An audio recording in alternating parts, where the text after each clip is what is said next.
تو آپ دیکھتے ہیں کہ فیض کی زندگی کے کچھ پہلوؤں کو آپ کو یہ بھی تو جان صدارت میں تو اسرار الحق مجاز آئے اور ان ذرا سرور میں تھے، انہوں نے ایک مصرع پڑھا کہ کرنل نہیں ہوں، خان بہادر نہیں ہوں.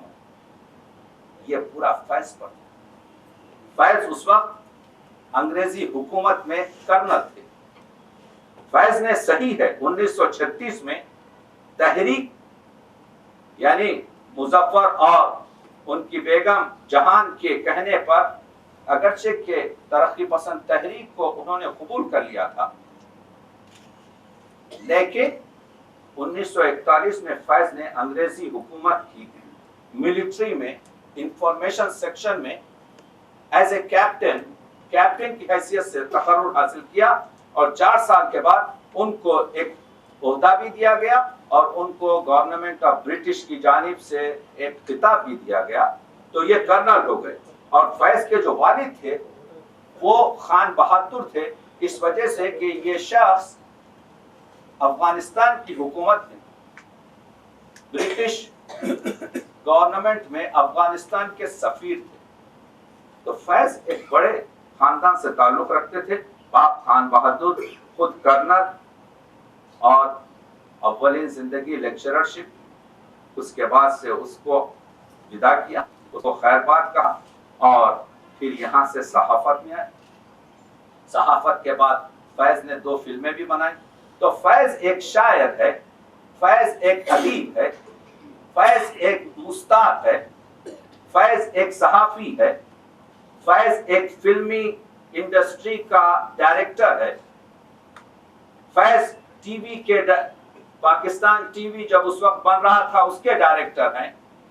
فیض آخری عمر تک بیروت کا جو انٹرنیشنل افرو ایشین جو لوٹس میگزین تھا اس کے ڈائریکٹر ہیں. جو گفتگو ابھی یاسر عرفات سے ہوئی، میں معذرت کے ساتھ یہ چیزیں کہنا چاہتا ہوں. دیکھیے ہم لوگ ایک علمی مباحثے میں وہ ہیں اور میرا کچھ فرض ہوتا ہے، میں کسی کے دل آزاری نہیں کرنا چاہتا، لیکن میرا طریقہ یہ ہے کہ بعض چیزیں جو صحیح ہیں وہ آپ تک پہنچاؤں، یہ میرا فریضہ ہے.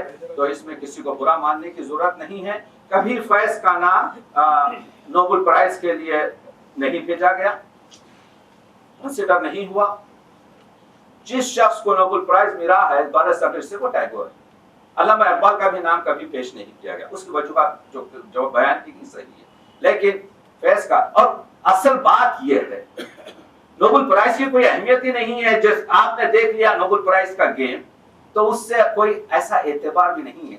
نوبل پرائز تو فیض نے لوگوں کے دلوں کو جیت کے لیا کہ آج ہم اس صدی میں بلکہ آئندہ آنے والی صدیوں میں فیض کا ذکر کرتے رہیں گے. تو یہ تمام چیزیں خوش آپ کو اس وجہ سے بتا دی کہ دیکھیے فیض کتنا کیا کیریکٹر تھا فیض کا. اگر آپ فیض کی جو بایوگرافی، فیض تھے بہت ہی آہستہ کام کرنے والے شخص، بڑی مشکل سے ایک کام کرتے تھے.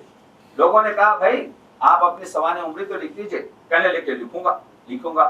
آخر نہیں لکھی تو ان کے جو ایک خاص دوست تھے ایوب مرزا، جو ان کے فزیشین بھی تھے، انہوں نے ہم کے ٹھہرے اجنبی میں فیض کی سوانح عمری لکھی اور فیض نے اس کو چیک کیا اور اپنی زندگی میں شائع کیا. تو اس کو ہم معتبر طور سے اس وجہ سے ان کی سوانح عمری سمجھتے ہیں کہ اس پر فیض نے کچھ چیزیں چیک کی، فیض نے اس کو پڑھا، فیض کی زندگی میں شائع ہوئی. اور لوگوں نے جب انٹرویو میں پوچھا کہ آپ مطمئن ہیں جو ایوب مرزا نے آپ کی سوانح عمری لکھی ہے وہ صحیح ہے؟ تو فیض نے کہا ٹھیک ہے. تو اس میں آپ کو معلوم ہوگا کہ یہ فرشتہ صفت انسان ایک دن میں 4 گھروں میں جاتا ہے. ایک گھر میں جاتا ہے، وہاں پر گفتگو کرتا ہے، ان کے حالات سے واقفیت حاصل کرتا ہے. اس کے بعد ایوب مرزا سے کہتا ہے فلاں کے دروازے پر چلو، ان لوگوں کے پاس فلاں مسئلہ ہے. اس وقت میاں بیوی میں جاتا ہے، دونوں سے بات چیت کرتا ہے، اس مسئلے کو حوالہ کرتا ہے.